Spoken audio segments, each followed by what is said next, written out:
দেখুন বন্ধুরা, আজকে আমি রান্না করব এই কলা মোচা চিংড়ি মাছ দিয়ে ছোলা দিয়ে।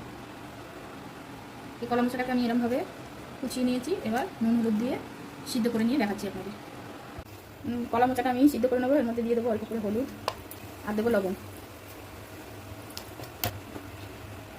আর এই মোচা সিদ্ধর সঙ্গে সঙ্গেই আমি একটু ছোলা দিয়ে রেখেছি, কাঁচা ছোলা। এই যে দেখুন, এই ছোলা কটা আমি এই মোচার সঙ্গে সিদ্ধ করে নেব।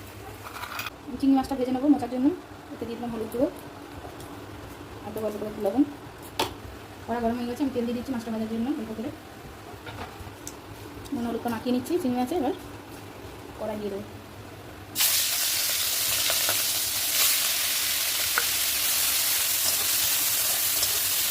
চিংড়ি মাছটা আমি হালকা করে ভেজে নেবো। চিংড়ি মাছ বেশি কড়া করে ভাজবো না আমি।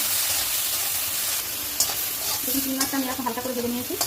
এবার আমি উঠিয়ে নেবো মাছগুলো। মাছগুলো আমি বেশি কড়া করে ভাজিনি, হালকা করে ভেজে